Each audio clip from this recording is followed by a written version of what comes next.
Tanya for Sunday, the 5th day of Adar.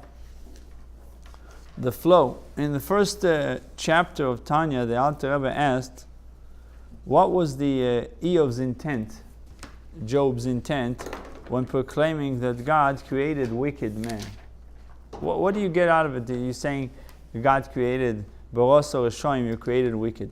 If we know that before a child is born, God does not determine whether it will be righteous or wicked. Everything else is determined. Righteous or wicked is not determined. This is left to one's own free choice. So why the Eov says, Baros or Shoim, you created wicked? Earlier the Alter Rebbe answered, true, God does not ordain whether men will act wickedly, but He does create wicked men. In parentheses, He creates wicked men, which means in the sense that their minds work like the mind of the Rasha, with evil thoughts constantly occurring to them. God created them in this way so that they will engage in battle with these thoughts and thereby subjugate the Sitra Achra. Like in today, you see a lot of people, like even you tell somebody this is the rule, one guy follows it, says this is the rule, this is the rule. One guy, the moment you tell him what the rule is, try to see how he can break it. No, he said the Alter Rebbe. No, he said the Alter Rebbe. What a question! Why did Eov says Baras Rishaim? It says clearly that God did not create Rishaim. God did not create wicked people. Why does Eov says Barata Rishaim? You created wicked. So we answer that it's not really created wicked. He created you thinking like wicked. You can choose if to act upon it.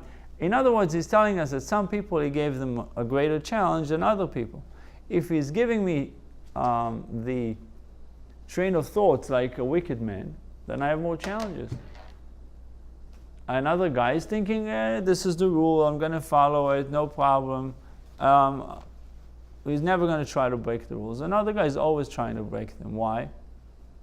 His mind is thinking differently. We could have somebody to question stuff, that doesn't mean doesn't necessarily mean he's rebellious. Right. You see a guy once, somebody sent me this video that a mother gets a note from her son.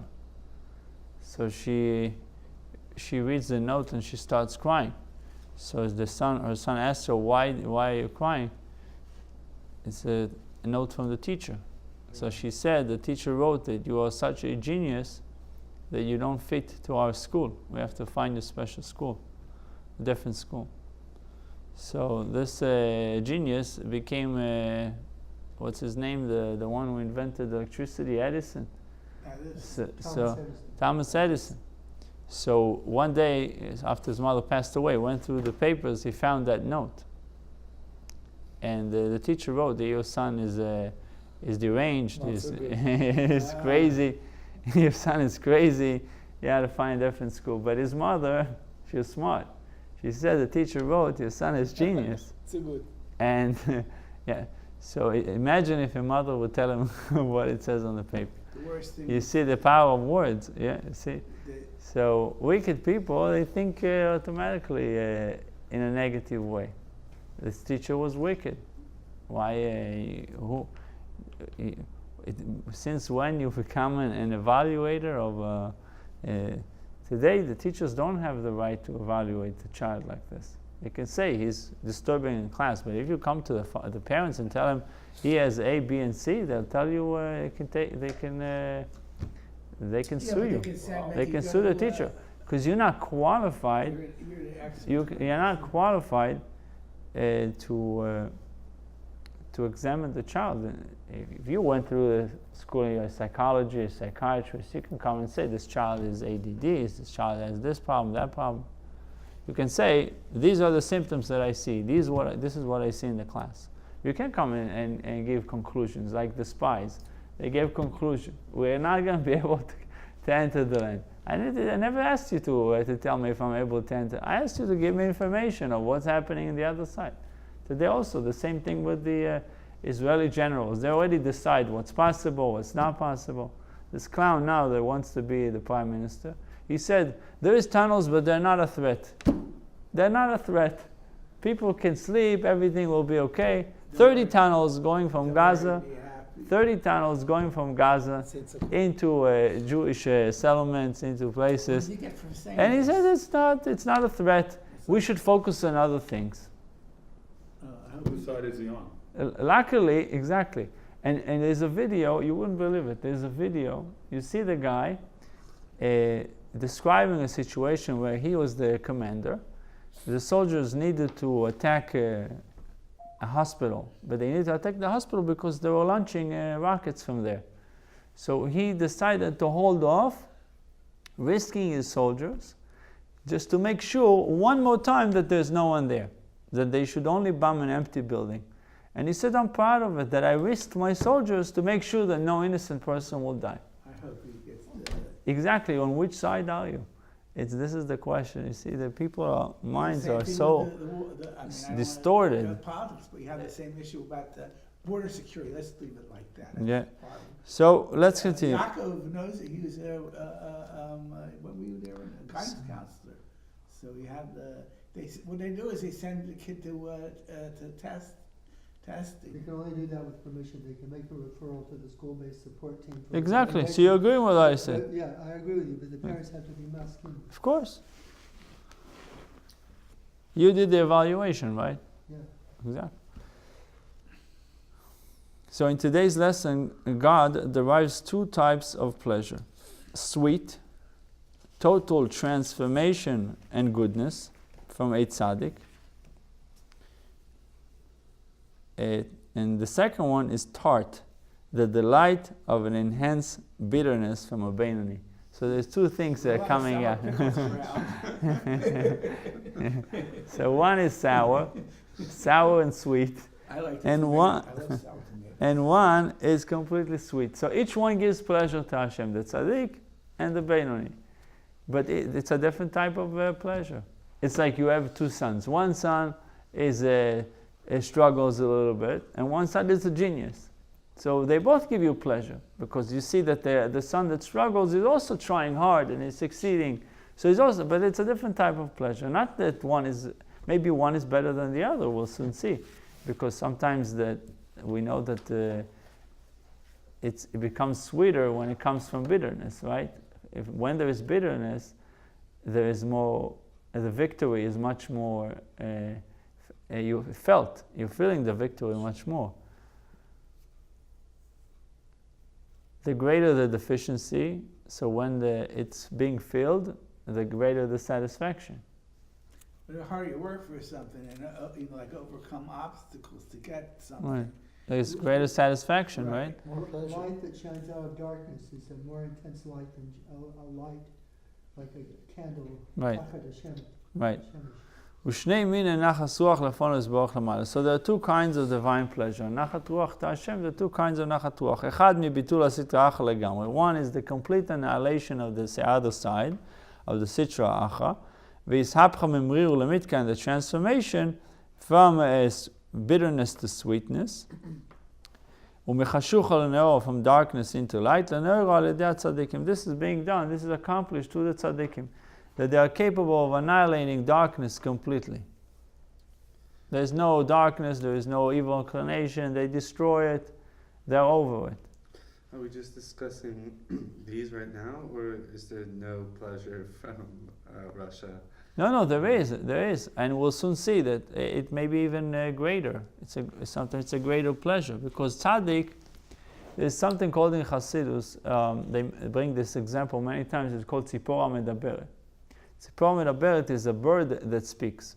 If you take a bird that speaks, it's amusement for the king. You bring a bird, the king wants to be entertained, you're bringing a bird that speaks. So if, for example, a tzaddik, it's pretty much known what it is going to do. He's going to come to shul in the morning, he's going to daven, he's going to learn, and he's going to daven and learn and daven and learn.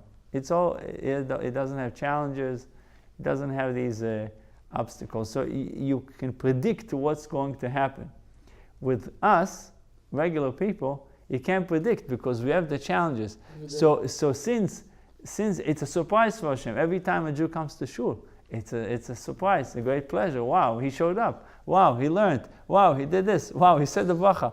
It's not self-understood. It's not granted. For a tzaddik, it's pretty much we can, so to speaking, take it for granted because he. But then Yeah. So right. Didn't we learn in the Maimer that that the business people and those who don't have time to learn, they can bring more pleasure, right? Because if somebody stops at 1 o'clock in the afternoon to daven mincha, it's a big deal. Like Right. A business person in Newark, I remember, it was a big deal. For you, for example, to stop everything to daven mincha, it's a big sacrifice, and to do it with concentration, to forget about, to try to completely disconnect yourself from anything that is going on in the middle of the day. For you also, but you come. Right. So it's a very tough. Now it's getting easier in a way because the days are that long. So. But I heard that Never he easy. said, and let's say, Huh? זה רק קשה בגלל שיש לי כדורגל. but זה לא ככה. it said also that, like, let's say we're most of us here are coming regularly. It's hard. Baruch Hashem. So let's say we missed something, then Hashem said, well, what happened? Exactly. So if somebody comes every day, it's being asked, why didn't you show up today, right? I mean, But if someone never shows up, suddenly he comes, it's also a great, it's a big deal, right? Rabbi Gordon, he made such a big deal of somebody coming to shul that he never saw before. Chiddush Panim, what do you call Right. it? Panu Chadash. Yeah.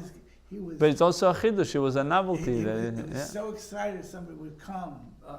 It was the Yeah. biggest pleasure for him. And also it encouraged the person to come Right. again. And if they would sit and learn and they would ask a question, he would, it was like, oh, wow, the guy's talking. והשנית, and the second one, כדתקפיה, סטראחה ועודה בתוקפה וגבורתה מגביה עצמה כנשר. And the second, when the sitracha is subdued, while it is still at its strongest and most powerful, soaring like an eagle. So when a tzaddik, the sitracha is crushed, is almost, if it's a complete tzaddik, it's not even there. If it's a tzaddik veraloi, it's pretty much crushed. It even helping the tzaddik to do good. But with us, it says the second type, the sitracha is very strong, but it's still subdued because you overcome it, you're subduing it. Umisham morida, so it says makbiya atzma kanesher. The sitracha is the other side, is soaring like an eagle. Umisham morida Hashem b'tarut deltat al dei abenonim. And from this height, God topples it in response to human initiative. As a result of one's effort at subduing the sitracha in his soul, this is accomplished by Beinonim. V'zeu shamar katuv, it said about the Pasukin that Yitzchak told Yaakov, V'aseli matamim. First he told it to Esav, right? He told Esav, and then Rivka told Yaakov to do the same, right? V'aseli matamim, that I will prepare it. He says, and make me delicacies such as I love. That's the request of Yitzchak to Esav. So it says matamim, delicacies, lashon rabim, delicacies written in the plural, indicating two kinds of pleasure. Shnei minei nachat ruach. There's the nachat ruach from Yaakov, there's nachat ruach from Esav. Esav brought nachat ruach also, he honored his father. These words are the charge of the Shekhinah to its children, the community of Israel, as explained in Tikkun Ezra, that with these words God asks of the Jewish people to please Him with their divine service. So Aseri Matamim is still there. This commandment is still there to us, that we need to make delicacies to God. When it comes to material food, there are two kinds of food. When it comes to food, there's the spicy food and the sweet food. That's how it's divided. Today they're trying to do spicy and sweet and sour and this and that. But in general, you have sweet and spicy. There are two kinds of the echad ma'achalim ha'revim u'metukim v'hasheni midvarim charifim u'chamutzim. One of sweet and luscious food, luscious foods, and the other of sharp or sour articles, which are unpleasant to eat in their natural state. For example, you're eating jalapeno, if you just eat it, it's very hard to eat. But if you cut it into small pieces and you add it to maybe fish, salad, make a Moroccan fish, it's going to enhance the dish, right? רק שהם מתובלים ומתוקנים היטב עד שנעשו מעדנים להשיב הנפש. But have been well spiced and prepared so that they become delicacies which revive the soul. So too are there two kinds of spiritual delicacies. One is provided by tzaddikim, who are occupied solely with matters that are good and sweet, holy matters. Having conquered the evil of their animal soul, they no longer need to grapple with the sitra acha. Grapple is that you, fighting closely, trying to push each other down. The second, the divine service consists of increasing the lights of holiness. That's what they're occupied with, increasing the lights of Kedusha, of holiness. The second kind of delicacy is provided by Beinonim, who are occupied with bitter matters, with battling against the sitra acha in their soul, and with the evil thoughts that it spawns. It's written in Proverbs. This is indicated in the verse, the Lord has made everything for His sake. Pa'al Hashem lema'anehu, for His sake. V'gam rasha liyom ra'ah, even the wicked for the day of evil. How can it be that the Rasha was created for God's sake? Pirush sheyashuv merisho v'yaseh hara shelo yom v'or l'mala. This means, however, that he should repent of his evil and turns his evil into day, meaning light and light above, from night state to a day state. When the sitra acha is subdued and the glory of God is uplifted on high, the meaning of the words, even the wicked for the day of evil, is that the purpose of the wicked is to transform the evil into day. And that's the Tanya for today.